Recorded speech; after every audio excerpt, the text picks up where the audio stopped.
Mami, sál je prázdný. Podívej se na tu ostudu. Zrušil jsem catering, protože tě nikdo nesnese. Slova mého syna vystřelila a zhasla světla mého snu. Jmenuji se Jana, je mi 70 let a jsem kuchařka ve výslužbě ze školní jídelny. Myslí si, že jsem přítěž, ale zapomněl, kdo 30 let krmil celé tohle sídliště. Vůně staré paní ze Sokolovny s naleštěnými parketami ve mně vždycky probouzela hezké vzpomínky. Ale ten sobotní večer se zdálo, že vůně skysla. Stála jsem uprostřed sálu, uhlazovala si sukni tmavě modrých hedvábných šatů, jediného luxusu, který jsem si za 5 let dopřála. Bylo tam seřazeno 70 bílých plastových židlí, každá prázdná, a zírali na mě jako zuby v otevřené tlamě, vysmívající se mé samotě. V rohu stůl s dortem, s bílou polevou a cukrovými květinami, které jsem sama večer předtím vymodelovala, vypadal jako opuštěný ostrov v moři ticha. Pavel, můj jediný syn, přecházel sem a tam s telefonem u ucha, čelo svraštěné v tom důležitém výrazu biznismena, který si osvojil od té doby, co se stal manažerem autosalonu s luxusními vozy. Vedle něj moje snacha Denisa bubnovala svými dlouhými, rudě nalakovanými nehty o stůl s uvítacím nápisem a každých 30 sekund se dívala na hodinky. Zvuk jejího podpatku, klepajícího o podlahu, se ozýval jako soudcovské kladívko odsuzující můj zánik. Říkala jsem ti to, Pavle, zašeptala Denisa, dost nahlas, abych to slyšela, tónem, který maskovala jako starost. Tvoje matka žije v minulosti. Lidi mají v sobotu večer na práci lepší věci, než jíst chlebíčky a poslouchat ty samé staré historky o tom, co bylo před 30 lety.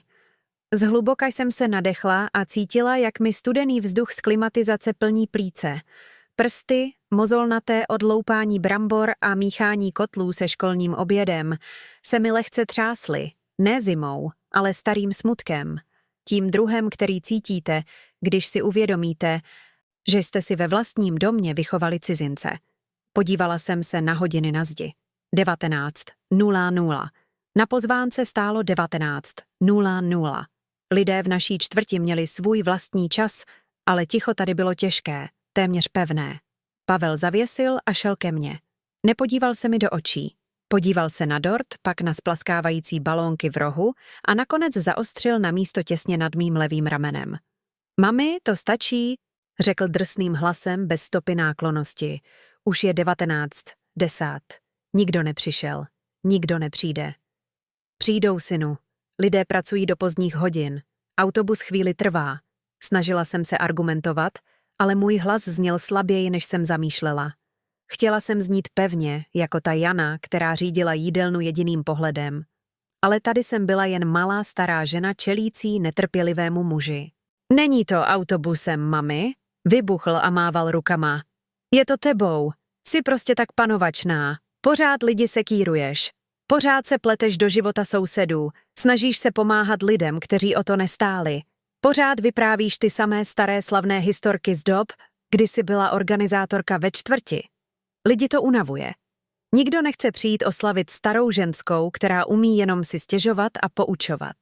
Jeho slova mě zasáhla jako facky. Cítila jsem, jak mi hoří tvář. Panovačná. To slovo se mi ozývalo v hlavě. Já, která jsem trávila bezesné noci hlídáním dětí sousedů, aby mohli pracovat. Já, která jsem organizovala brigády na dláždění naší ulice, když město zapomnělo, že existujeme. Já, která jsem pořádala sbírky, abych koupila jeho, Pavlovi, školní potřeby. Prodávala jsem řezy dortů u brány továrny. Teď jsem byla jen panovačná. Zavolal jsem do cateringu a řekl jim, aby zrušili dodávku teplého pohoštění. Pokračoval nemilosrdně. Nebudu plýtvat penězi za jídlo, které se jen vyhodí. Pojďme. Denisa má večeři s partnery své firmy a ještě to stihneme, když odejdeme teď. Zrušil si to? Zeptala jsem se s knedlíkem v krku. Ale synu, co když někdo přijde? Nikdo nepřijde, pochop to konečně, zakřičel a zvuk se odrazil v prázdném sále. Smíř se s tím, že tvůj čas skončil. Teď si jen přítěž. Pojď, vezmi si kabelku. Vysadím tě doma, než pojedeme. Denisa už byla u dveří, držela kliku s tím pohledem lítosti smíšené s opovržením, který je horší než nenávist. Podívala jsem se na dort. Udělala jsem ho s ananasovou a kokosovou náplní. Pavlův nejoblíbenější, když byl malý. Vzpomněla jsem si na jeho narozeniny, kdy byl dům plný, i když jsme neměli ani omítnuté zdi.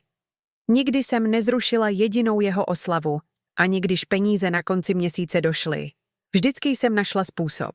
Ale tam, tváří v tvář tomu muži v dobře střiženém obleku, který netrpělivě kontroloval hodinky, jsem si uvědomila, že chlapec, který miloval ananasový dort, už neexistuje. Styděl se za mě. Styděl se za můj původ, za mé drsné ruce, za můj prostý způsob mluvy, za mou snahu chovat se ke všem jako k rodině. Pro něj úspěch znamenal distancovat se od všeho, co jsem představovala. Zvláštní klid mě zaplavil. Nebyla to rezignace. Bylo to něco hlubšího, jako ticho před letní bouřkou. Nebudu plakat. Ne před nimi. Chtěli, abych se zhroutila, abych nasedla do jejich Nobel auta a poděkovala jim za svezení, čímž bych potvrdila, že jsem jen závislá, nepohodlná stará žena. Upravila jsem si brýle, zvedla bradu a podívala se mu do očí poprvé ten večer. Rozumím, řekla jsem. Slova vyšla pevně, suše. Můžeš jít, Pavle. Zamrkal, zmatený mým nedostatkem dramatu. Očekával prosby, očekával slzy. Co tím myslíš? Jdeš s námi. Nenechám tě tady samotnou v tomhle prázdném sále, uprostřed ničeho. Je to nebezpečné a patetické. Sál je zaplacený do půlnoci, odpověděla jsem, došla k jedné z plastových židlí a posadila se s rovnými zády jako královna na trůn. Peníze za pronájem šly z mého důchodu, ne z tvé kapsy. Zůstávám. Mami, přestaň být tak tvrdohlavá. Pavel si odfrkl a projel si rukou nagelovanými vlasy. Co tady budeš dělat? Zírat do zdí? To je směšné. Pojďme. Denisa už čeká v autě. Jdi, Pavle, zopakovala jsem a složila ruce do klína. Ruce, které držely tohoto chlapce, když měl horečku. Ruce, které nosily cihly. Ruce, které teď odpočívaly v klidu. Potřebuji chvíli o samotě, abych přemýšlela o tom, jak jsem panovačná. Podíval se na mě s hněvem a potřásl hlavou. Fajn. Zůstaň si tady. Zůstaň si tady se svou pýchou a suchým dortem. Jen mi pak nevolej s pláčem a neproš, abych tě vyzvedl uprostřed noci, protože to nezvednu. Zvolila si z tohle ponížení. Otočil se zády a odešel, práskl za sebou skleněnými dveřmi sálu. Slyšela jsem, jak nastartoval motor dovezeného auta, tlumený zvuk pneumatik na asfaltu. A pak ticho. Byla jsem sama. Sál se zdál obrovský. Bručení prázdné lednice na nápoje bylo jediným zvukem. Podívala jsem se na 70 židlí. Bolest přišla ostře, řezavě. Měl pravdu? Stala se ze mě zahořklá stará žena, které se lidé vyhýbají? Vzpomněla jsem si, jak jsem minulý týden volala paní Hajkové, mé sousedce odvedle, abych jí pozvala. Řekla, že přijde. Vzpomněla jsem si na pana Nováka z trafiky, který slíbil, že přivede svého vnuka. Vzpomněla jsem si na holky, které se mnou pracovaly ve školní kuchyni. Proč tu nikdo nebyl? Bylo 19. 15. Oči se mi zalily, ale nenechala jsem padnout ani slzu. Vytáhla jsem z kabelky mobil, starý model s velkými čísly, protože můj zrak už není, co býval. Žádné zmeškané hovory, žádné zprávy. Jsi prostě tak panovačná. A Pavlova věta se mi točila v hlavě jako pokažená deska. Možná jsem byla. Možná tím, jak jsem se snažila o všechny starat, jsem je udusila. Možná láska, kterou jsem si myslela, že dávám, byla přijímána jako vměšování. Pochybnost je nejkrutější jed pro matku. Nutí nás zpochybnit samotné základy všeho, co jsme vybudovali. Vstala jsem a šla ke stolu s dortem. Přejela jsem prstem po okraji podnosu a nabrala trochu polevy. Sladká, tak sladká. Život byl většinou hořký. Brzké ovdovění, těžká práce s nošením průmyslových hrnců, křečové žíly, které mě v noci pálily v nohou. Ale vždycky jsem se snažila vnést do životů ostatních sladkost. A teď, v můj den, v mém milníku 70 let, mi byl podáván ocet. Znovu jsem se posadila, teď čelem ke vchodu. Čas plynul pomalu. 19:30, 19:40. Začala jsem si všímat detailů, které jsem předtím neviděla. Na stropě byla skvrna od vody ve tvaru srdce. V rohu okna byla pavučina, věci, které vám dovolí vidět jen samota. Začala jsem si dělat mentální inventuru svého života. Neměla jsem žádné bohatství. Dům, ve kterém bydlím, má stále podlahu, kterou můj zesnulý manžel položil před 40 lety. Nemám žádné šperky, kromě tenkého snubního prstenu, který jsem nikdy nesundala. Ale měla jsem vzpomínky. Pamatovala jsem si jméno každého dítěte, které dostalo druhý přídavek oběda, protože doma nemělo jídlo. Pamatovala jsem si každou sbírku na kabáty. Nic z toho nemělo žádnou hodnotu, neměl moderní svět, svět mého syna, místo pro paměť. Tehdy jsem si uvědomila něco zvláštního. Pavel řekl, že všechno zrušil, ale pozvánky, ty, které jsem nechala navrhnout a vytisknout vnučku mé sousedky na počítači, jsem doručila z ruky do ruky. Nepoužila jsem rodinnou skupinu na WhatsAppu, protože vím, že se stlumují. Chodila jsem do domů lidí. Dívala jsem se jim do očí. Pokud Pavel zrušil catering, musel zavolat do firmy. Ale jak mohl zrušit hosty? Neměl telefonní číslo paní Hajkové. Neznal pana Nováka. Neznal. Kdo je Marie Švadlena? Chladná myšlenka mi projela páteří. Nikomu neřekl, že je to zrušené. Jednoduše předpokládal, že nikdo nepřijde. Nebo hůř. Chtěl, aby nikdo nepřišel. Aby dokázal svůj názor, aby mě zlomil, abych prodala dům a přestěhovala se do toho drahého místa, kterému říká dům pro seniory, kde by se už nemusel starat o panovačnou starou ženu. Znovu jsem se podívala na hodiny. 20:00. Hodina od jeho odchodu. Sál byl stále prázdný, ale něco uvnitř mě se změnilo. Smutek ustupoval horkému uhlíku v mém hrudi. Nemýlila jsem se ve svém životě. Nemohla jsem. 30 let oddanosti se prostě nevypaří. Najednou jsem uslyšela hluk. Nebyl to vítr. Byl to rytmický zvuk, vzdálený, ale blížící se. Znělo to jako buben. Ne? Bylo to tleskání. Byly to hlasy. Vstala jsem ze židle, srdce mi bušilo o žebra, jako by chtělo vyskočit z mých hedvábných šatů. Zvuk přicházel z ulice dole, ze strmého kopce vedoucího k sálu, kam autobus nejezdí a Pavlova Nobel auta neradi jezdí kvůli výmolům. Přešla jsem k špinavému skleněnému oknu s výhledem na ulici. Veřejné osvětlení bylo slabé, nezdravě žluté, které sotva pronikalo tmou staré čtvrti. Ale viděla jsem stíny. Mnoho stínů. Postavy kráčející do kopce. Ne 2 nebo 3, ale masa lidí. Viděla jsem improvizovaný transparent. Slyšela jsem hlasitý smích, který jsem okamžitě poznala.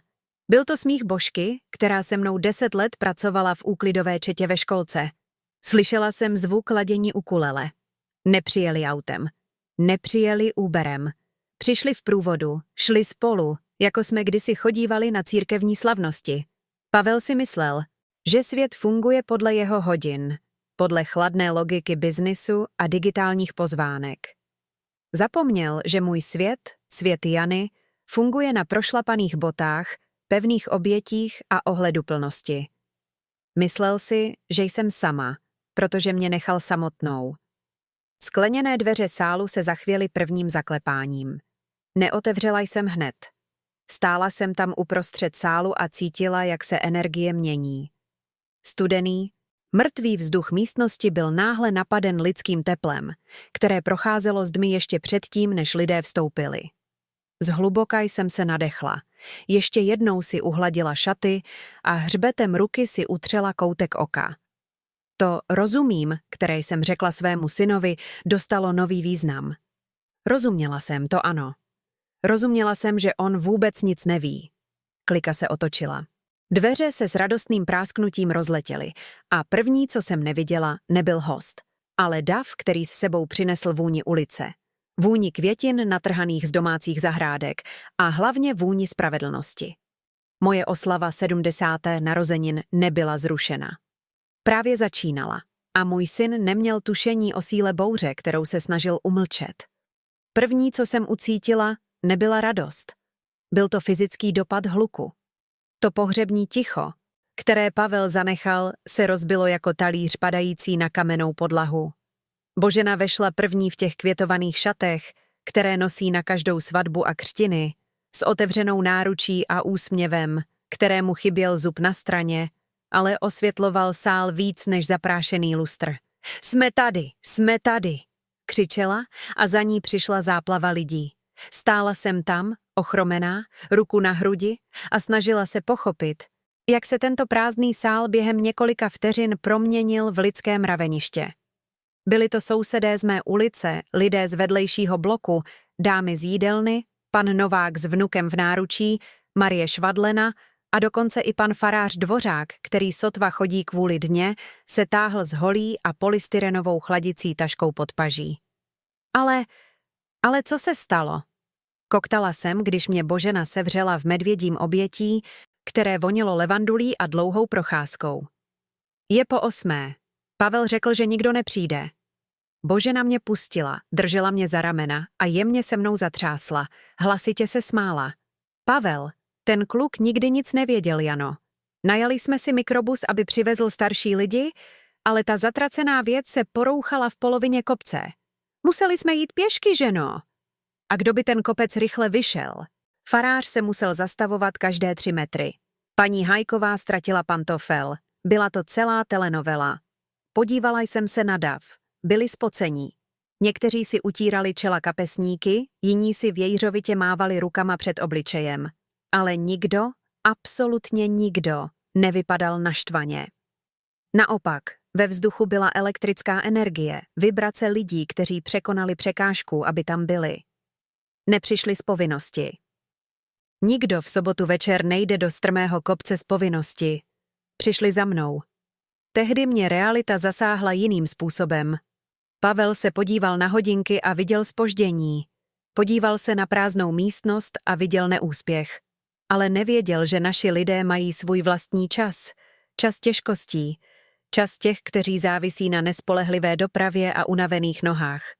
Soudil můj svět pravítkem svého světa, kde je všechno okamžité a jednorázové. Ale Jano, ozval se vedle mě Marín hlas, znepokojeně. Dívala se na holé stoly, kde měl být catering. Kde je jídlo? Nenajal Pavel ten Nobel catering z centra? Stuhla mi krev v žilách. Stud se mi snažil vplížit za krk. Jak jsem měla říct těmto lidem, že můj syn odvezl jídlo? Že si myslel, že si to nezaslouží? Že si myslel, že si to nezasloužím já?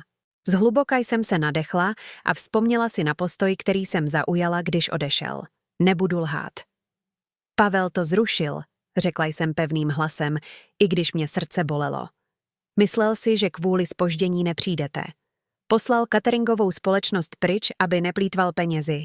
Řekl, že oslava skončila. Na chvíli se nad skupinou nejblíže mě rozhostilo ticho. Viděla jsem, jak se setkali pohledy. Rozhořčení, šok.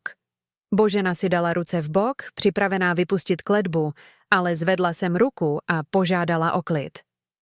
Ale já jsem tady, pokračovala jsem. A dort je tam, je ananasový s kokosem. A pak se stal zázrak. Ten, který by peníze mého syna nikdy nemohli koupit. Pan Novák, který držel termotašku, se chraplavě zasmál. Zrušil to? Jeho škoda, protože všichni víme, že žádná oslava není dobrá. Pokud si každý něco nepřinese. A jako by to bylo nacvičené, zvuk otevíraných zipů a praskání plastových víček naplnil sál. Přinesla jsem sekanou, tu, co máš ráda, Jano, zakřičel bývalý žák ze zadu. Kdo má řízky? Přinesl někdo chleba? Odpověděl další hlas. Farářova chladicí taška je plná kofoly. Marie přinesla slané koláče. S úžasem jsem sledovala, jak se ty smutné, prázdné stoly pokrývají barevnými mísami, znovu použitými kelímky od margarínu naplněnými saláty, lahvemi limonády a bábovkou zabalenou v alobalu. Za 5 minut se prázdnota, kterou Pavel tak opovrhoval, proměnila v nejhojnější hostinu, jakou jsem kdy viděla. Nemělo to etiketu drahých cateringových společností. Nebyli tam číšníci v bílých rukavicích podávající malé jednohubky. Bylo tam skutečné jídlo. Jídlo připravené stejnýma mozolnatýma rukama jako mé. Oči se mi zalily slzami, ale tentokrát jsem je nezadržovala. Nechala jsem je téct. Přešla jsem k improvizovanému bufetu a přejela rukou po krajkovém ubrusu, který paní Hajková narychlo rozprostřela. Vy jste přinesli jídlo na mou oslavu? Zeptala jsem se staženým hrdlem. Božena mě znovu objala z boku. Jano. Věděli jsme, že Pavel něco provede. Ten kluk se k nám otočil zády už dávno. Skoordinovali jsme to ve skupinovém chatu našeho spolku. Každý přinese jedno jídlo, protože když něco chybí, máme to pokryté. Nikdo tě nenechá ve štychu. Stála jsem tam a vstřebávala tu informaci. Věděli to. Znali mého syna lépe, než jsem si byla ochotná přiznat. Zatímco jsem se snažila udržet zdání, předstírala jsem, že Pavel je dobrý, zaneprázdněný muž. Celá čtvrť už viděla jeho aroganci. A místo, aby mě soudili za výchovu nevděčného syna, rozhodli se mě před jeho nevděkem ochránit. Jsi prostě tak panovačná, řekl. Podívala jsem se na tyto lidi. Kontrolovala jsem jejich dětem domácí úkoly? Ano. Klepala jsem jim na dveře, abych jim řekla o očkování na poliklinice? Ano. Organizovala jsem frontu ve výdejně polévky a vynadala každému, kdo se snažil předbíhat? Ano. Pro Pavla to bylo panovačné, vměšující se. Ale tam, vidíc náklonnost v jejich očích, jsem si uvědomila pravdu, kterou on, se všemi svými tituly a dovezenými auty, nemohl vidět. Nebyla jsem panovačná. Byla jsem potřebná. Vměšování, které odsuzoval, byla péče, která držela tuto komunitu pohromadě. Byla to moje naléhavost, která zajistila, že mnoho mladých mužů, kteří teď otevírali piva a smáli se v rohu, nesklouzlo ke zločinu. Bylo to mé zasahování, které zachránilo paní Hájkovou před hlubokou depresí, když její manžel zemřel, protože jsem tam každý den chodila s kouskem koláče, abych si promluvila, i když nechtěla otevřít dveře. Moc, o které jsem si myslela, že jsem ji s věkem ztratila, moc, o které Pavel řekl, že se stala břemenem, byla přímo tam, pulzující přede mnou. Nebyla jsem jednorázová stará žena v pronajatém sále. Byla jsem matriarchou této velké, neuspořádané, hlučné rodiny. Cítila jsem, jak se mi páteř ještě více napřímila. Bolest v kloubech jakoby zmizela. Jano. Přišel ke mně vysoký mladý muž s tetováním na pažích. Byl to Míša. Pamatuji si, jak jsem mu nesčetněkrát vynadala ve frontě na oběd za to, že kradl místa mladším dětem. Dnes držel zvukový systém. Zapojil jsem to, paní. Můžu pustit nějakou hudbu? Mám ten playlist z 70, co máte ráda. Můžeš, Míšo, odpověděla jsem a cítila, jak mi v hrudi bublá mladistvá radost. A dej to nahlas. Chci, aby zvuk sahal až na hlavní třídu. Hudba začala. Hity 70. let. Radostná ironie hudby mě rozesmála. Pavel chtěl jen peníze. My jsme chtěli jen milovat. Zatímco dav začal tančit a děti pobíhaly mezi plastovými židlemi, začala jsem přemýšlet strategicky. Pavel a Denisa si mysleli, že sedím ve tmě, pláču a učím se svou lekci o bezvýznamnosti. Pravděpodobně teď byli v drahé restauraci, jedli jídla s francouzskými názvy, která vás sotva zasytí, pomlouvali mě svým partnerům a smáli se tvrdohlavé staré ženě. Byli si naprosto jistí mým neúspěchem. To byla moje výhoda. Znovu jsem vytáhla z kabelky telefon a podívala se na fotoaparát. Nikdy jsem nebyla moc dobrá na techniku. Pavel vždycky vzdychal, když jsem ho požádala o pomoc s posláním fotky. Mami, je to intuitivní? Říkával netrpělivě. Ale naučila jsem se to sama. Naučila jsem se to pozorováním mých čestných vnoučat, dětí Božky. Zavolala jsem Veroniku, vnučku paní Hájkové, 15letou dívku, která nikdy neodložila telefon ani při jídle. Veroniko, zlatíčko, pojď sem. Přišla, žvíkala žvíkačku, její tvář osvětlená obrazovkou. Ahoj, babi Jano, všechno nejlepší k narozeninám. Děkuji, drahoušku. Poslyš, umíš dělat ta živá videa? Ta? Co se hned objeví na Facebooku a Instagramu? Zasmála se. Jasně, že jo. Chceš jít živě? Chci, odpověděla jsem s jiskrou v očích, kterou jsem léta necítila.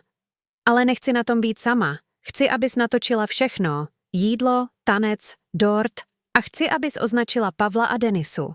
Jsi s nimi přítelkyně na Facebooku, že? Úplně. Denisa pořád zveřejňuje fotky drahých kabelek. Sleduju ji pro zasmání, řekla Veronika s brutální upřímností teenagerů. Perfektní. Tak začni natáčet. Ukaž světu, že Janina oslava právě změnila majitele. Veronika zvedla telefon. Jsme živě, babi Jano. Řekni něco. Podívala jsem se do objektivu kamery, ne s hněvem. Hněv je pro bezmocné. Podívala jsem se s klidem, upravila si vlasy a usmála se tím úsměvem někoho, kdo už v životě hodně viděl. Oslava teprve začíná. Lidi, řekla jsem. Kdo si myslel, že tenhle sál bude prázdný? Zapomněl, že Jana nikdy nechodí sama. Přijďte, máme tu skutečné jídlo a skutečné lidi. Hudba zesílila. Dav v pozadí jásal, zvedal plastové kelímky a kousky sekané. Věděla jsem, že Pavel je závislý na svém telefonu. Věděla jsem, že Denisa nevydrží 10 minut bez kontroly sociálních sítí, aby viděla, kolik lajků dostala. Uvidí to. Možná ne hned, ale brzy. A když to uvidí, neuvidí opuštěnou matku, uvidí královnu obklopenou svým dvorem. Přešla jsem doprostřed tanečního parketu. Míša mě vytáhl k tanci. Mé oteklé, unavené nohy ze 70 let boje se zdály plout po opotřebované dřevěné podlaze. Ale v mé mysli, jak jsem se točila do rytmu hudby, se formoval plán. Nebylo to jen o tom ukázat, že jsem šťastná. Pavel potřeboval pochopit, že nemá moc mě zrušit. Myslel si, že platí mé účty, že dům, ve kterém bydlím, je jeho investice, že můj život je v jeho rukou. Zapomněl, že dům je na mé jméno. Zapomněl, že pozemek, na kterém stojí jeho autosalon. No, to byla stará historka, kterou jsem držela pod zámkem. Historka z dob, kdy byl jeho otec naživu a koupil ten levný pozemek na dražbě, o kterou se nikdo nestaral. Pavel postavil své impérium na základech, které byly mé. Vždycky jsem ho nechala myslet si, že je majitelem všeho, abych neublížila jeho egu, aby se mohl cítit jako muž domu. Ale panovačná stará žena si schovala všechny papíry v plechovce od sušenek pod postelí. Podívala jsem se ke vchodu. Noc teprve začínala a můj syn, sedící na své Nobel večeři, neměl tušení, že oznámení, kterému brzy pípne na telefonu, nebude jen video z oslavy. Bude to začátek pádu jeho piedestalu arogance. Hudba na chvíli stichla a farář Dvořák zaklepal holí o podlahu a požádal o slovo. Sestro Jano, zahřměl svým hromovým hlasem. Než nakrojíme dort, chceme něco říct. Sál stichl. I děti se zastavily. Tvůj syn nepřišel, řekl bez obalu. Ale podívej se kolem sebe. Máš tu dnes večer 100 dětí. A skutečné dítě není to, které pochází z tvého lůna, ale to, které zůstane, když máš prázdný žaludek. Zbor amen a potlesk naplnil místnost. Usmála jsem se, ale uvnitř se mé odhodlání zpevnilo jako beton. Milovala jsem Pavla. Bůh ví, že ano. Ale mateřská láska je také o učení. A on potřeboval lekci, kterou mu život ještě nedal, ale kterou mu já, Jana, brzy dám. Vzala jsem kelímek s kofolou, zvedla ho v tichém přípitku k Verončině kameře, která stále nahrávala, a napila se. Sladké bublinky mi sjely do krku. Bylo na čase, aby Jana přestala být kuchařkou v zákulisí a převzala velení hlavní kuchyně. Hostina byla podávána a spravedlnost bude hlavním chodem. Bum. Jak funky rytmus hitů 70. let duněl o stěny sálu a rozechvíval podlahu pod nohama více než 100 lidí, cítila jsem se poprvé po mnoha letech pánem svého vlastního příběhu. Nebyla to ta nervózní kontrola někoho, kdo se snaží všem vyhovět, běhá sem a tam z podnosy a stará se, jestli jsou předkrmy teplé a nápoje studené. Byla to klidná kontrola někoho, kdo přesně ví, kde stojí. Tančila jsem s Míšou, točila se pomalu kvůli koleni, ale s úsměvem, který se mi nevešel na obličej. S každým otočením jsem se podívala na Veroniku v rohu, její telefon držený vysoko, vysílající vše živě. Dala mi palec nahoru, což znamenalo, že sledovanost stoupá. Jsi slavná, Jano, křičel Míša přes zvuk dechu v hudbě. Máme tu komentáře z Chorvatska, zasmála jsem se. Slavná. Nechtěla jsem slávu. Chtěla jsem, aby to viděl jeden konkrétní člověk. Chtěla jsem, aby Pavel ve své Nobel restauraci, kde jí šneky nebo cokoliv jiného, co vypadá jako ochucená guma, se zadusil vlastní arogancí. Omluvila jsem se Míšovi a šla ke stolu, kde byla Veronika strategicky umístěna poblíž dortu a míz s domácím jídlem. Stůl vypadal jako královská hostina, ale krále, který má rád podstatu, ne ozdoby. Jak si vedeme, zlatíčko? Zeptala jsem se a utřela si pot z čela papírovým ubrouskem. Babi Jano, tomu neuvěříš. Veronice se rozšířily oči. Obrazovka telefonu osvětlovala její mladou tvář. Právě se dívá 300 lidí. Všichni ze sídliště to sdílejí ve skupinách. Podívej se na tenhle komentář od paní Horákové z lékárny. To je ostuda, že by syn vyměnil takovou oslavu za nějakou večeři pro boháče. Ať žije Jana? Cítila jsem teplo v hrudi, které nebylo z tance. Byla to satisfakce. Léta mě Pavel ponižoval. Komentoval mé oblečení, můj hlasitý způsob mluvy, můj zvyk sbírat plastové krabičky. Říkal, že jsem z doby kamenné, ale tam na obrazovce toho moderního přístroje svět říkal opak. Svět říkal, že charakter nestárne. Veroniko, řekla jsem, naklonila se blíž a stišila hlas, i když mě hluk oslavy chránil. Viděl to Pavel? Dívka si kousla dortu, na vteřinu zaváhala a pak přikývla. Viděl, babi Jano, jeho profil se objevil v seznamu diváků asi před 5 minutami a Denisin taky. Srdce mi poskočilo, ale donutila jsem ho se uklidnit.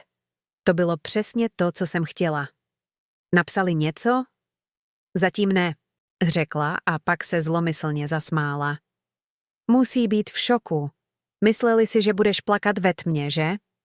Mysleli, potvrdila jsem a uhladila krajkový ubrus. Ale zapomněli, že kdo celý život sází semínka, neskončí bez sklizně.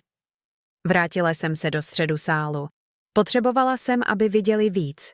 Potřebovala jsem, aby viděli tu opravdovou radost, tu, kterou Pavlovi peníze už nemohli koupit.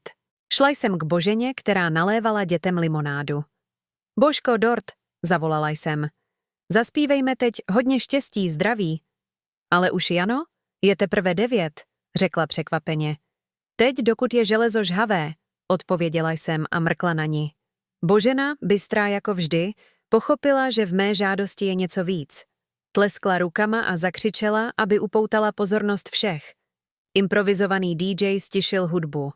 Ticho, které následovalo, nebylo prázdnotou jako předtím. Bylo to ticho očekávání, nabité náklonností. Lidé se shromáždili kolem stolu. Viděla jsem tváře, které znám 40 let. Viděla jsem pana Nováka, viděla jsem Marii, viděla jsem děti, které jsem pomáhala vychovávat ve školce a které teď přivedly své vlastní děti. Veronika se postavila přímo dopředu, aby kamera zachytila můj obličej a ananasový dort. Zhluboka jsem se nadechla. Tento okamžik byl mým jevištěm a moje cílová audience nebyla v místnosti. Byli na druhé straně obrazovky, pravděpodobně cítili, jak se jim stud vkrádá pod naškrobené límečky jejich košil. Všichni, můj hlas zněl jasně, promítal se jako za dnů, kdy jsem organizovala frontu na oběd. Než sfouknu svíčku, chci vám poděkovat. Ozval se šum souhlasu. Dnes dříve mi bylo řečeno, že se tato oslava neuskuteční. Začala jsem a dívala se přímo do objektivu Veronči na telefonu. Bylo mi řečeno, že jsem panovačná, že jsem přítěž, že mi nikdo nepřijde dát obětí. Bylo mi řečeno, že můj čas uplynul a že bych se měla stáhnout do své bezvýznamnosti. Viděla jsem, jak někteří lidé s odporem potřásli hlavou. Paní Hajková si utřela slzu. Ale kdo to řekl? Nezná sílu našich lidí. Pokračovala jsem a zvedla bradu. Kdo to řekl, zapomněl, že rodina není jen ten, kdo sdílí vaše příjmení nebo vaši krev. Rodina je ten, kdo vás drží za ruku, když se vám země pod nohama propadá. Rodina je ten, kdo přinese mísu šunkofleků a úsměv, když máte jen prázdný sál. Potlesk začal nesměle a pak zesílil. Takže tento první kousek dortu, i vzala jsem lopatku a cítila váhu okamžiku. Tradice obvykle říká, že první kousek patří nejdůležitější osobě, obvykle synovi nebo manželovi. Pavel dostával první kousek každý rok od svých 1 roku. Očekával to jako božské právo. Tento první kousek nepůjde někomu, kdo sdílí mou krev. Půjde někomu, kdo sdílí mé srdce. Ukrojila jsem štědrý kousek s velkou náplní. Tento kousek je pro Božku, oznámila jsem, která mi nikdy nedovolila zapomenout, kdo jsem. Sál vybuchl potleskem a pískotem. Božena přišla, plakala, aby mě objala a scéna byla chaotická a krásná, s polevou rozmazanou na její tváři a všemi zpívajícími hodně štěstí zdraví. Přesně v tu chvíli jsem cítila, jak mi v kabelce na židli za mnou zavibroval telefon. Byla to naléhavá, dlouhá vibrace. Telefonní hovor. Omluvila jsem se Boženě a šla ke své kabelce. Zvedla jsem telefon. Na obrazovce fotka Pavla usmívajícího se v modrém obleku v den, kdy měl dobrou náladu. Syn volá. Zírala jsem na přístroj. Veronika stále natáčela oslavu, teď zaměřená na pana Nováka, který vyprávěl vtip. V tu vteřinu se na mě nikdo nedíval. Můj prst se vznášel nad zeleným tlačítkem přijmout. Zvyk matky je silný. Instinkt odpovědět na první zazvonění, vyřešit jeho problém, zeptat se, co se děje, synu, je všechno v pořádku? Ten instinkt ve mně křičel, ale pak jsem si vzpomněla na větu. Jsi prostě tak panovačná. Vzpomněla jsem si na jeho záda, když odcházel. Vzpomněla jsem si na ticho sálu. Nechala jsem to zvonit. Telefon vibroval, dokud hovor nepřesměroval do hlasové schránky. O vteřinu později zazvonil znovu, naléhavě, autoritativně. Zvonění se zdálo říkat, odpověz hned, jsem tvůj syn, já řídím tento vztah. Otočila jsem telefon obrazovkou dolů na stůl, čímž jsem stlumila zvuk a světlo. Neodpověděla jsem. Vrátila jsem se na oslavu, vzala si kelímek s kofolou a připila si s Marií. Poprvé za 70 let jsem nechala Pavla čekat. O půl hodiny později byla oslava v plném proudu. Skupina začala improvizovaný zpěv. Seděla jsem, odpočívala si nohy a sledovala vše s pocitem splněné mise. Tehdy přiběhla Veronika s výrazem, jako by viděla ducha.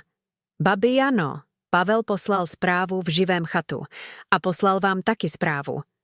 Dokážu si představit. Co napsal? Zeptala jsem se a zachovala si klid, i když se mi žaludek trochu sevřel. Veronika mi ukázala obrazovku svého telefonu, kde se posouvaly komentáře. Byla tam připnutá zpráva z profilu Pavlovy luxusní vozy. Mami, co je to za cirkus? Okamžitě to stáhni. Dívají se na to moji partneři. Snažíš se mě ponížit? Zvedni ten telefon. Přečetla jsem si to a místo strachu jsem pocítila hlubokou lítost. Nebál se o mě. Nebál se, jestli jsem v pořádku, jestli jsem jedla, jestli jsem šťastná. Bál se o své partnery, o svou image. Vzala jsem svůj vlastní telefon. Bylo tam 5 zmeškaných hovorů a 3 zprávy na WhatsAppu. Mami, odpověz. To je směšné. Schromáždila jsi všechnu tu sebranku, jen abys mi udělala naschvál? Denisa pláče hanbou. Okamžitě to video smaž, nebo si zítra vážně promluvíme o nájmu tvého domu. Zastavila jsem se u té poslední zprávy. Nájem tvého domu. Vždycky to používal. Skrytá hrozba. Dům, kde bydlím, kde vyrostl, tvrdil, že je jeho, protože posledních pár let platil daň z nemovitosti a nechal zrenovovat fasádu. Rád říkal, že mě podporuje, že mi dává střechu nad hlavou. Zhluboka jsem se nadechla a ucítila směs dortu a levného parfému, která naplňovala sál. Ta vůně byla vůní svobody. Pavel si myslel, že má moc, protože má peníze. Myslel si, že jsem bezmocná stará žena, která potřebuje jeho charitu, aby měla kde spát. Nevěděl. Opravdu nevěděl. Nebo zapomněl, nebo jeho arogance vymazala z jeho paměti, jak věci skutečně fungují. Začala jsem psát. Mé prsty se už netřásly. Nepoužívala jsem internetový slang. Psala jsem pomalu, ťukala do kláves, ale každé slovo bylo cihlou v konstrukci mé obrany. Pavle, oslava teď nekončí. Sál je můj do půlnoci. A co se týče té vážné promluvy zítra, myslím, že je to skvělý nápad. Přiveď Denisu. Opravdu si potřebujeme promluvit o nějakých papírech. Ale ne o nájmu. Budeme se bavit o listu vlastnictví k pozemku, na kterém stojí tvůj autosalon. Ten, o kterém si myslíš, že ho má banka, ale který je ve skutečnosti v plechovce od sušenek tvé panovačné matky. Stiskla jsem odeslat. Viděla jsem, jak se 2 fajfky okamžitě zbarvily do modra. Zamkla jsem obrazovku telefonu a dala ho zpět do kabelky. Zvedla jsem hlavu a viděla faráře Dvořáka, jak mě volá na fotku s církevní skupinou. Usmála jsem se, upravila si brýle a šla. Provedení mého plánu začalo. Nemusela jsem křičet, nemusela jsem dělat scénu v jeho autosalonu. Jen jsem mu musela připomenout, kdo drží základy hradu z písku, ve kterém žil. Zbytek oslavy proběhl jako dobrý sen. Jedli jsme, pili jsme, smáli jsme se. Kolem 20:30 jsme začali uklízet sál. Nikdo nenechal za sebou nepořádek. Všichni pomáhali zametat, sbírat talíře a zavazovat pytle s odpadky. To byli moji lidé. Lidé, kteří vědí, že důstojnost je také o tom nechat místo čisté pro dalšího. Když byla zhasnuta poslední světla a pan tesař se svou dodávkou, kterému se konečně podařilo opravit motor, zatroubil venku, aby odvezl lidi domů, stála jsem minutu sama na chodníku a čekala na Uber, který mi objednala Veronika. Noc byla chladná. Zatažená obloha skrývala hvězdy, ale já je nepotřebovala. Měla jsem záři obrazovky svého telefonu, která se rozsvítila novou zprávou. Nebyl to naštvaný hlasový záznam ani požadavek. Byla to krátká zpráva, odlišná od jeho předchozího tónu. Mami, o čem to mluvíš? Jaký list vlastnictví? Usmála jsem se na opuštěnou ulici. Strach změnil strany. Pochybnost byla zase ta. Přijelo auto sdílené jízdy. Řidič, přátelský mladý muž, se zeptal. Dobrá oslava, paní? Viděl jsem odcházet spoustu šťastných lidí. Nejlepší v mém životě, synu. Odpověděla jsem, nasedla do auta a jemně zavřela dveře. Oslava, kde jsem zjistila, že nejsem hostem v životech jiných, vlastním sál. Když auto odjíždělo a sjíždělo z kopce k mému domu, věděla jsem, že skutečná bitva bude další den. Pavel na mě přijde se vším, co má. Možná přivede právníky. Přivede svou obvyklou emoční manipulaci. Přivede Denisu a její ostré nehty. Ale najde jinou Janu. Najde ženu, která 30 let držela tajemství, aby chránila jeho budoucnost. A která teď použije stejná tajemství, aby ochránila svou vlastní důstojnost. Plechovka od sušenek pod mou postelí, ta rezavá kovová s vybledlými květinami, měla větší hodnotu než všechna dovezená auta v jeho autosalonu. A zítra zjistí skutečnou cenu toho, když nazvete vlastní matku jednorázovou.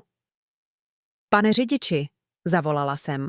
Mohl byste zesílit rádio? Tuhle písničku miluju. A jela jsem domů, zpívala si, připravená na válku, ale se srdcem lehkým jako někdo, kdo ví, že poprvé drží nejmocnější zbraň ze všech, zdokumentovanou pravdu. Panovačná stará žena se právě stala nebezpečnou starou ženou. Neděle svítala s těžkou, šedou oblohou, takovou, která slibuje liák. Ale hrom, který mě probudil, nepocházel z mraků, pocházel od mé železné branky. Bylo 7:30 ráno, když začalo bušení, násilné, zoufalé, které donutilo sousedovic psa nepřetržitě štěkat. Nemusela jsem se dívat z okna, abych věděla, kdo to je. Motor toho dovezeného auta má specifický řev, zvuk peněz a arogance, který jsem dobře znala. Vstala jsem z postele pomalu. Mé tělo si trochu stěžovalo na tanec z předchozí noci, ale byla to dobrá bolest, bolest prožitého života. Oblékla jsem si svůj vybledlý župan, nazula pantofle a šla do kuchyně. Dala jsem vařit vodu. Káva byla na prvním místě. Hurikán Pavel mohl počkat, až se usadí kávová sedlina ve filtru. Bušení pokračovalo, teď doprovázené tlumenými výkřiky. Mami, otevři ty dveře, vím, že jsi tam. Prošla jsem chodbou svého jednoduchého domu, toho, o kterém vyhrožoval, že si promluvíme o nájmu. Otevřela jsem dveře do obývacího pokoje, odemkla síťové dveře a šla k brance. Pavel byl rudý v obličeji, potil se studeným potem, oblečený ve stejném oblečení jako včera v noci. Jeho kravata byla volná, visela mu kolem krku jako smyčka. Denisa byla v autě, okno vytažené, s obrovskými slunečními brýlemi, vypadala jako vyděšená masařka. Otevřela jsem branku beze slova, Pavel vrazil dovnitř jako býk do arény. Zbláznila ses? Zařval a strčil mi telefon do obličeje. Podívej se na to. Podívej, co jsi udělala. Na obrazovce bylo Verončino video. Tisíce zhlédnutí, komentáře od lidí, které jsem ani neznala, nazývající mého syna nevděčným, bezcitným, rádoby frajerem. Dobré ráno i tobě, synu. Odpověděla jsem, otočila se zády a vešla do domu. Káva se vaří. Káva? Myslíš, že jsem sem přišel na kávu? Následoval mě, jeho drahé boty klapaly na mém opotřebovaném linoleu. Moji partneři mi volali v 6 ráno. Skupinový chat autosalonu hoří. Máš vůbec tušení, jakou škodu tahle tvoje oslava z paneláku napáchá mému biznisu? Image firmy mami. Její image. Vešla jsem do kuchyně a vůně čerstvé kávy mi uklidnila nervy. Nalila jsem si šálek. Nenabídla jsem mu. Způsoby, které jsem ho naučila, zahodil. Není třeba plýtvat mými teď. Image firmy, zopakovala jsem a foukala na páru z mého šálku. Je vtipné, že mluvíš o image. Včera, když si mě nechal samotnou v prázdném sále, image, kterou si o mě měl, byla image jednorázové staré ženy. Teď, když svět viděl, kdo je kdo, se bojíš. Smaž to video. Nařídil a praštil rukou do stolu z umakartu. Šálek zacinkal. Zavolej té holce z geta, Veronice, a řekni jí, ať to všechno hned stáhne. Řekni, že to bylo nedorozumění, že jsem byl nemocný. Něco si vymysli. Tehdy vešla do kuchyně Denisa. Nekřičela. Její taktika byla jiná. Jed prolitý medem. Jano, začala a sundala si sluneční brýle. Její oči byly opuchlé, ale ne od pláče, od potlačovaného vzteku. Pavel je naštvaný, chápeš? Chceme pro tebe jen to nejlepší. To video odhaluje rodinu, dělá z tebe směšnou. Můžeme to napravit. Pavel ti může zaplatit výlet. Plavbu? Co ty na to? Zmizíš na pár dní, řekneme, že jsi byla zmatená. Vydala jsem suchý smích. Zmatená. Klasická taktika nazvat staršího člověka senilním, aby se zneplatnila pravda. Posaďte se, řekla jsem. Můj hlas nebyl hlasitý, ale měl váhu, která je oba zastavila. Nebudu sedět v téhle zapadlé kuchyni a poslouchat kázání, zuřil Pavel. Smažeš to video? Nebo co, Pavle? Přerušila jsem ho a podívala se mu přímo do očí. Vystěhuješ mě? Přestaneš platit účty za energie, které tvrdíš, že platíš z charity? Přesně tak, vybuchl. Žiješ z mých peněz. Tenhle dům, jídlo, léky. Když zavřu kohoutek, budeš žít z milodarů u té božky. Takže ano, já tu velím. Mám peníze. Vlastním střechu nad tvou hlavou. To byl signál, který jsem potřebovala. Opatrně jsem položila šálek do dřezu. Šla jsem do své ložnice. Zůstali v kuchyni, reptali. Mysleli si, že jsem si šla pro telefon, abych smazala video. Klekla jsem si vedle postele. Chladná podlaha se dotkla mých kolen, ale necítila jsem to. Vytáhla jsem kartonovou krabici se starými botami a hluboko uvnitř jsem našla, co jsem hledala. Kulatou, modrou kovovou plechovku od dánských máslových sušenek s rezem na okrajích. Ta plechovka byla se mnou 30 let. Vzala jsem plechovku do kuchyně a položila ji doprostřed stolu. Zvuk kovu na umakartu se ozval jako soudní kladívko. Pavel se na plechovku podíval s opovržením. Co to je? Plesnivé sušenky? Opravdu si senilní. Otevřela jsem víko. Vůně starého papíru a naftalínu se zvedla. Vyndala jsem cívky s nitěmi, jehly, ztracené knoflíky z košil, které jsem mu jako dítě šila. Na dně, složená na čtvrtiny, byla obálka z manilového papíru. Papír byl zažloutlý, potřísněný časem, ale inkoust z psacího stroje byl stále čitelný. Vytáhla jsem dokument, uhladila ho na stole a posunula ho před Pavla. Čti, nařídila jsem. Odfrkl si a vzal papír konečky prstů, jako by to bylo něco špinavého. Denisa natáhla krk, zvědavá. Kupní smlouva, pozemky sady, blok B, parcela 4. Četl nahlas s opovržením, dokud jeho hlas nezeslábl. Zastavil se. Jeho oči sjeli na konec stránky, pak zpět nahoru. Co to je? Jeho hlas zněl tence, nepoznatelně. To je list vlastnictví k pozemku na hlavní třídě, odpověděla jsem, posadila se a skřížila ruce. Pozemek, kde stojí tvůj autosalon, Pavle. kde jsi postavil tu krásnou prosklenou budovu. Ale táta říkal, že patří firmě, koktal, pot na čele mu teď viditelně tekl. Říkal, že ho koupil na dražbě pro podnik. Tvůj otec ho koupil, ale jeho podnik zkrachoval, než ho stihl převést na jméno firmy.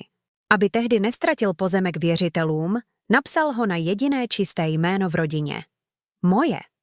Pavel se podíval na Denisu, která byla bledá, s lehce pootevřenými ústy. Tohle je bezcenné. Snažil se zasmát, ale byl to nervózní, zlomený zvuk. Postavil jsem tam. Mám držbu, platím daň z nemovitosti. Platíš daň z nemovitosti, protože to je to nejmenší, co by nájemce měl dělat, řekla jsem klidně. A co se týče budovy, postavil si na cizím pozemku, synu. Bez nájemní smlouvy, bez formálního povolení, jen s ústním svolením tvé matky.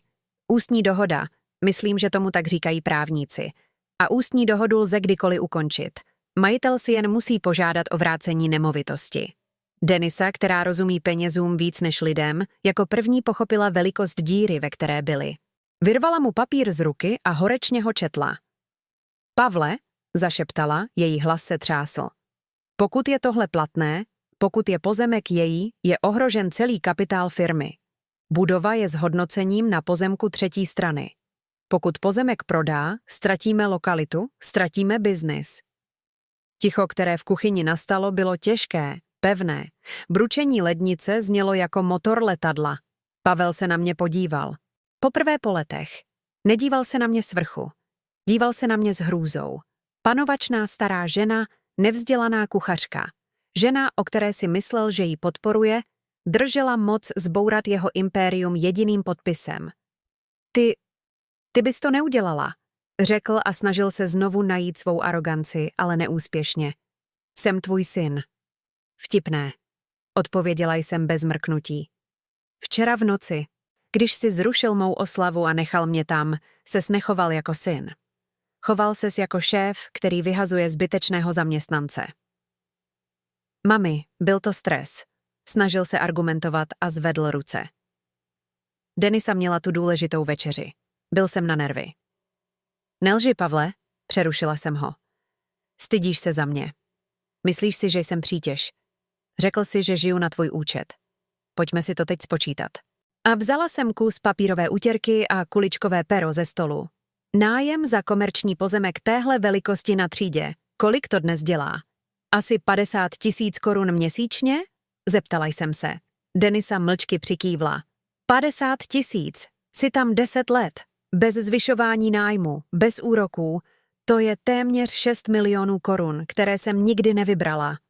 6 milionů, které jsem ti dala, abys si vybudoval svůj bohatý život a na oplátku platíš můj účet za elektřinu 800 korun a myslíš si, že máš právo mě ponižovat, říkat, že jsi zrušil mé narozeniny, protože jsem panovačná.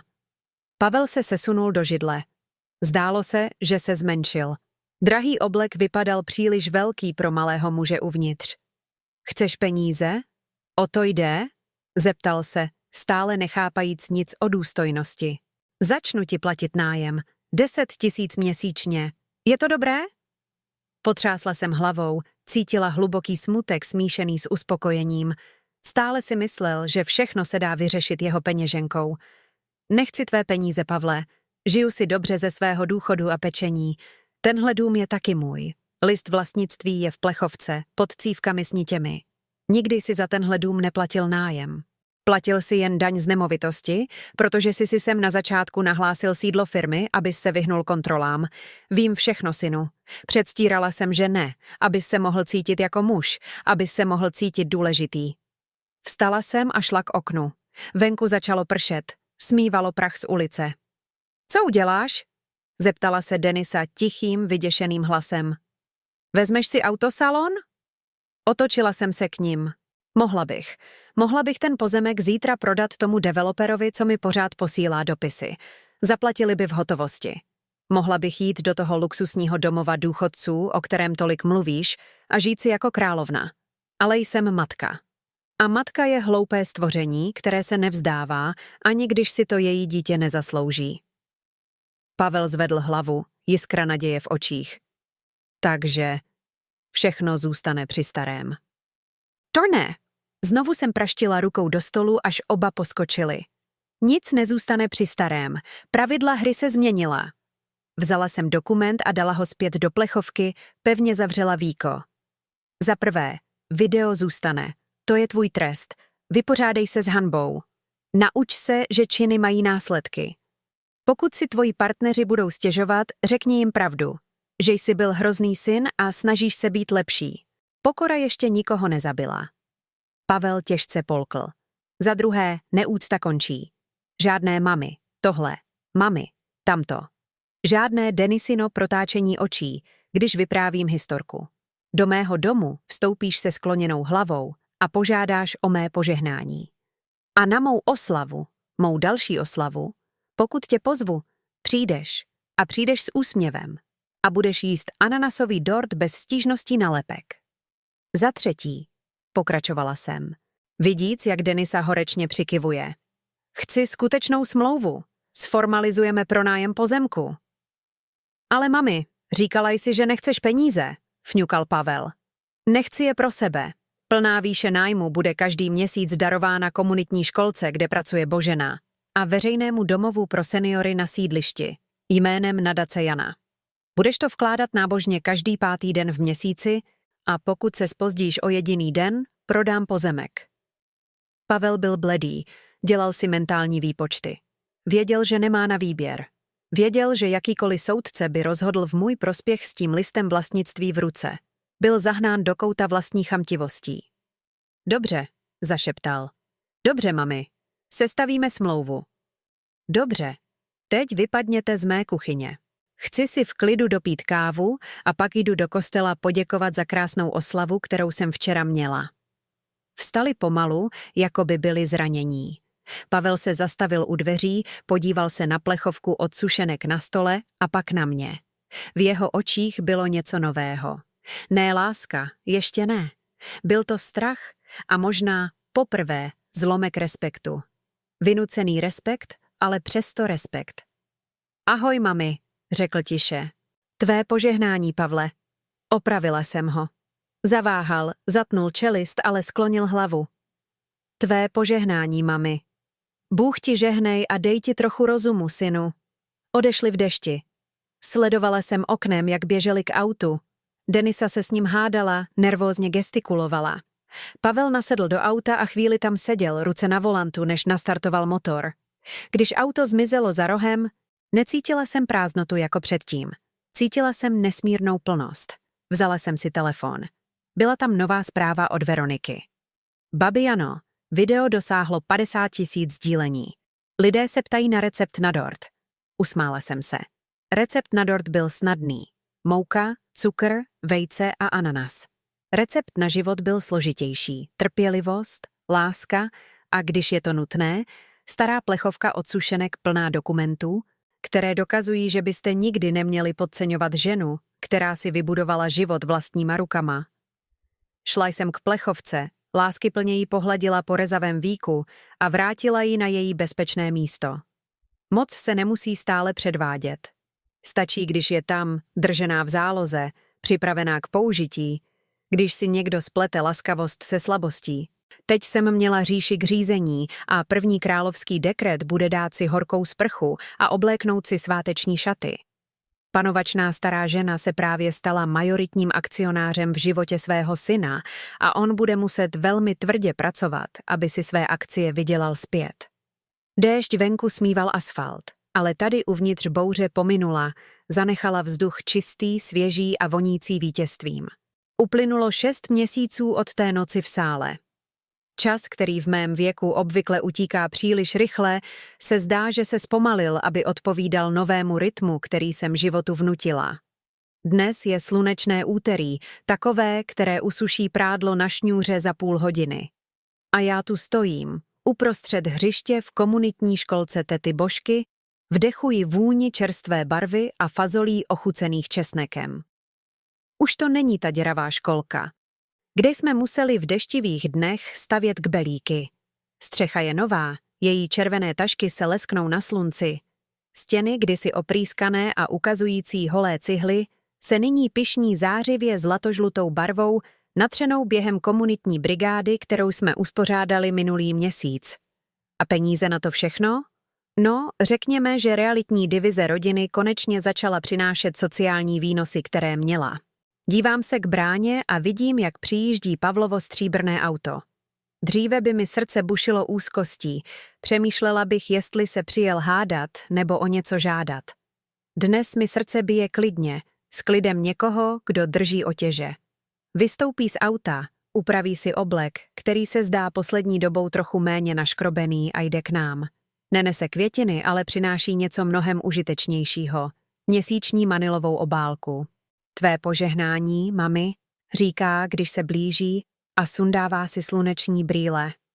Jeho hlas stále nese ten tón někoho, kdo je vždy ve spěchu, ale požehnání vychází automaticky, bez naštvaného váhání z toho deštivého rána v mé kuchyni. Bůh ti žehnej, Pavle, odpovídám a natahuji ruku pro obálku. Přesně na čas. 5. je 5. V bance bylo plno, ale podařilo se mi vybrat hotovost. Komentuje a dívá se kolem sebe. Jeho pohled spočine na nové barevné skluzavce, kde se 2 děti hlasitě smějí. Hřiště? Vypadá dobře. Otevřu obálku přímo tam. Počítám bankovky. 50 000 korun. Nájem z pozemku autosalonu, který teď platí za mléko, maso a údržbu tohoto místa. Vypadá skvěle, synu. Říkám a dávám peníze do své staré kožené kabelky. Víš, kdo pomáhal natírat tu zeď támhle? Míša, ten, kterému si říkával Povaleč. Teď je vedoucím dětských aktivit. Jeho plat jde z téhle obálky. Pavel svraští čelo, nepohodlně, ale neargumentuje. Naučil se polikat své ostré poznámky. Neoficiální smlouva, kterou jsme podepsali, s originálním listem vlastnictví jako zástavou, udělala zázrak v jeho výchově, který 30 let disciplíny nikdy nedokázalo. Denisa se chtěla zeptat, jestli přijdeš v neděli na večeři, mění téma a kope do malého kamene na zemi. Chce udělat pečeni. Usmívám se v duchu. Denisa, snacha s protáčejícíma očima, mě teď označuje v příspěvcích na Instagramu s popiskem Moje tchyně, moje inspirace. Poté, co se video z oslavy stalo virálním a celé město se postavilo na mou stranu, si ona, bystrá jaká je, uvědomila, že bojovat s babičkou Janou je sociální sebevražda. Teď se snaží spojit svou image s mou, hraje roli sjednocené, charitativní rodiny. Nechávám ji. Dokud její představení zajišťuje, že se ke mně můj syn chová s respektem a platí, co dluží komunitě, přijmu vedlejší roli na jejím sociálním feedu. Řekni jí, že tam budu, odpovídám. Ale dej jí vědět, že přinesu dezert. Nevěřím tomu pudinku z prášku. Co dělá? Pavel se krátce, téměř upřímně zasměje. Dobře, mami, řeknu jí. Právě tehdy vyjde Božena z kuchyně a suší si ruce do zástěry. Hej, Pavle, křičí bez jakýchkoliv ceremonií. Když už si tady s tím velkým Nobel autem, nechceš odvést tyhle krabice z dary do domova důchodců? Náš řidič nám to odřekl. Vidím, jak Pavel stuhne. Dívá se na své bezchybné dovezené auto, ani smítko prachu na něm. Pak se dívá na kartonové krabice naskládané v rohu, plné použitého oblečení a bot. Pavel před 6 měsíci by se jí vysmál do obličeje a odjel, s pískajícími pneumatikami. Dívá se na mě. Já jen zvednu obočí a čekám. Jistě, můžete je dát do kufru, bručí a vytahuje klíč z kapsy. Ale opatrně, ať nepoškrábete nárazník. Božena na mě mrkne a zavolá 2 starší chlapce, aby jí pomohli je odnést. Sleduji svého syna, manažera autosalonu s luxusními vozy, jak otevírá kufr svého špičkového vozidla, aby naložil dary pro chudé. Nedělá to proto, že se najednou stal svatým. Dělá to proto, že ví, že se panovačná stará žena dívá. Ale víte co? Předstírej, dokud se to nestane skutečností. Pokud bude nucen dostatečně pomáhat, nakonec možná zjistí, že to nebolí. Děkuji, synu, říkám a dotýkám se jeho paže. Látka jeho obleku je chladná, ale cítím, jak se napjatý sval pod ní trochu uvolňuje. Děláš dobrou věc. Dívá se na mě a na vteřinu vidím malého chlapce, který se kdysi celý zamazal od polevy. No jo, jsi tvrdá palice, Jano. Někdo musí být, Pavle. Svět je už tak dost měkký na ty s penězi a příliš tvrdý na ty bez nich. Jen vyrovnávám váhy. Nasedne do svého auta, teď naloženého vynucenou charitou, a pomalu odjíždí. Stojím tam, sleduji, jak auto mizí za rohem a cítím klid, který jsem necítila desetiletí. Klid někoho, kdo se nebojí budoucnosti, protože si zajistil přítomnost. Vracím se dovnitř školky. Děti mají svačinu. Vůně kaká mi naplňuje nos a přináší vzpomínky. Kolikrát jsem podávala vodové mléko, protože jsme neměli rozpočet. Kolikrát jsem viděla dítě plakat hlady? Teď vidím plné stoly. Peníze, které Pavel utrácel za nové auto každý rok, teď plní malá bříška. Sednu si na jednu z malých dětských židlí a jen se dívám. Božena si sedne vedle mě a s úlevou si povzdechne. Kdo by si to pomyslel, Jano? Říká a nalévá nám oběma šálek kávy. Sám baron aut nám dělá poslíčka, jsi nebezpečná žena. Nejsem nebezpečná, Božko? I napiju se silné kávy. Jen mě unavilo být neviditelná. Celý život stavíme podlahu, po které ostatní chodí. A když zestárneme, chtějí, abychom se stali rohoškou. Rozhodla jsem se, že nejsem rohoška. Jsem základ. A když se pohneš se základem, celá budova se zřítí. Zasměje se tím úžasným smíchem, který otřese celým jejím tělem. A ta plechovka od sušenek, pořád tam je? Je tam. Pod postelí, střežená anděli a mou nespavostí. Ale nemyslím si, že ji budu muset v dohledné době znovu otevírat. Strach je vynikající strážce paměti. Odpoledne jemně přechází. Pomáhám uklízet stoly. Povídám si s matkami, které si přicházejí pro své děti. Mnoho z nich vidělo video z mé oslavy. Dívají se na mě teď jinak. Už nejsem jen starší sousedka, která si stěžuje na hlasitou hudbu. Jsem žena, která porazila systém. Některé ke mně přicházejí pro radu. Jano, můj manžel příliš pije. Jano, můj syn se nechce učit. Poslouchám, radím. Nechtěně jsem se stala jakousi smírčí soudkyní pro sídliště. Říkají mi moudrá. Vím, že jsem jen tvrdohlavá. Tvrdohlavost, když se použije pro dobro, se stává vytrvalostí. Než se dostanu domů, slunce zapadlo. Můj dům je tichý, ale neprázdný. Je naplněn mou vlastní přítomností. Vejdu do kuchyně, přejedu rukou po umakartovém stole, kde byla ústně uzavřena dohoda. Můj telefon zavibruje. Je to zpráva v rodinném chatu. Ano, teď mě přidali do skupiny a už nejsem ta, která je odstraňována. Je to fotka od Denisy. Zveřejnila selfie, na které drží mísu s pudinkem, pravděpodobně koupeným v Nobel cukrárně a přendáným do její vlastní mísy, s popiskem přípravy na nedělní rodinnou večeři. Tak se těším, až přijde moje milovaná tchyně. Axo rodina je všechno, Axom pozehnana.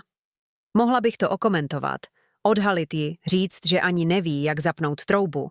Ale proč? Její pokrytectví je podsta, kterou neřest vzdává ctnosti. Pokud potřebuje předstírat, že mě miluje, aby získala lajky, ať předstírá. Důležité je, že ve skutečném světě, mimo obrazovku telefonu, byl respekt obnoven. Jdu do svého pokoje a vytáhnu krabici od bot spod postele.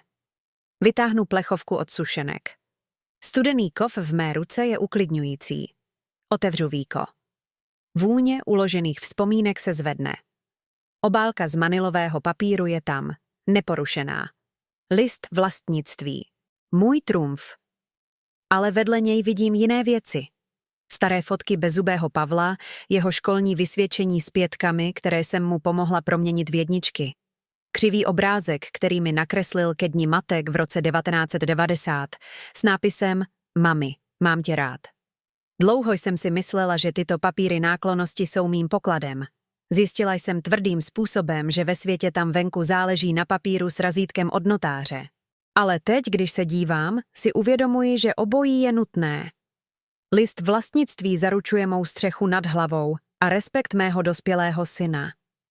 Kresba zajišťuje, že nezapomenu, kým byl a kým by mohl ještě být, hluboko uvnitř, pokud budu dál leštit tu tlustou skořápku, kterou kolem něj postavili peníze. Dám plechovku pryč. Už nemusím spát s jedním okem otevřeným. V neděli byl oběd u Pavla civilizovaný. Jejich dům je krásný, studený, plný nábytku, který vypadá jako z časopisu a na který se bojíte sedět. Ale na čele stolu byla pro mě připravena židle. Denisa podávala jídlo, příliš se usmívala, příliš hlasitě mluvila. Pavel byl tišší. V jednu chvíli, když si Denisa šla pro další víno do kuchyně, se na mě podíval. Mami, řekl tiše, opravdu ty peníze pomáhají školce? Pomáhají, synu. Minulý týden jsme koupili nové postýlky. Miminka už nemusí spát na matracích na zemi. Přikývl a šťoural se vidličkou v jídle. Včera jsem jel kolem, když jsem se vracel z práce. Viděl jsem, že natřeli zeď. Vypadá to hezky. Komunita je hrdá, když má prostředky. Následovalo ticho, ale nebylo těžké. Bylo přemýšlivé. Nevěděl jsem, že ten pozemek má takovou hodnotu, Přída přiznal. Nedíval se mi do očí. Myslím, ne peněžní hodnotu. Hodnotu pro tebe. Myslel jsem si, že je to jen hlína. Hlína je to, kam sázíš věci, Pavle. Ty si sázel auta a sklízel peníze. Já jsem sázela důstojnost a sklízela respekt. Pozemek je stejný. Semínko je jiné. Zvedl oči a poprvé po letech jsem viděla obdiv. Ne strach z listu vlastnictví. Ne stud za svou chudou matku. Obdiv. Jsi pěkně otravná. Mami, řekl s polovičním úsměvem. Jsem, odpověděla jsem, usmála se zpět a ukrojila si kousek pečeně. A dobře uděláš, když na to nezapomeneš, protože otravové neumírají snadno a nikdy se nevzdávají. Denisa se vrátila z kuchyně s telefonem v ruce, připravená na další živé vysílání. Připijme si pro mé sledující, cvrlikala a upravovala si vlasy. Zvedla jsem sklenici s hroznovým moštem. Pavel zvedl své víno, Denisa se usmála do kamery. Na rodinu, zakřičela. Napravdu, opravila jsem ji a podívala se do objektivu. Pila jsem. Video bylo zveřejněno, další komentáře chválící Janu. Některé jsem si přečetla později, ležela jsem ve své posteli, ve svém jednoduchém domě, s navoskovanou linoleovou podlahou. Tato žena je inspirací, stálo v jednom komentáři. Kéž bych měla takovou matku, řekl další. Zavřela jsem oči, cítila váhu svých 70 let, ale ne jako břemeno. Cítila jsem to jako brnění. Získala jsem zpět svůj hlas, získala jsem zpět své místo u stolu a hlavně jsem naučila svého syna, že mateřská láska je bezpodmínečná, ale mateřská trpělivost má své meze. A dokumentaci. Zítra je pondělí, čas jít do banky a zkontrolovat výpis z účtu našeho spolku. Mám plány na renovaci parku. Starosta by si měl dát pozor, protože Jana si oblíbila management. A pokud si myslí, že mě může ignorovat, protože jsem malá stará paní v pantoflích, budu víc než ráda, když mu ukážu, že na velikosti nezáleží. Ale na listu vlastnictví? Na tom ano. Říká se, že život začíná v 70. Nevím, jestli začíná, ale můžu zaručit, že v 70 ztratíte strach dělat si život podle vlastních představ. Sál byl tu noc prázdný, ale můj život nikdy nebyl tak plný. Zhasnu noční lampičku. Tma je uklidňující. Venku spí město. Tady odpočívá lvice se svou plechovkou od sušenek střežící království, připravená se probudit a znovu zařvat, jakmile vyjde slunce. Protože být panovačná bylo nejlepší rozhodnutí, jaké jsem kdy udělala.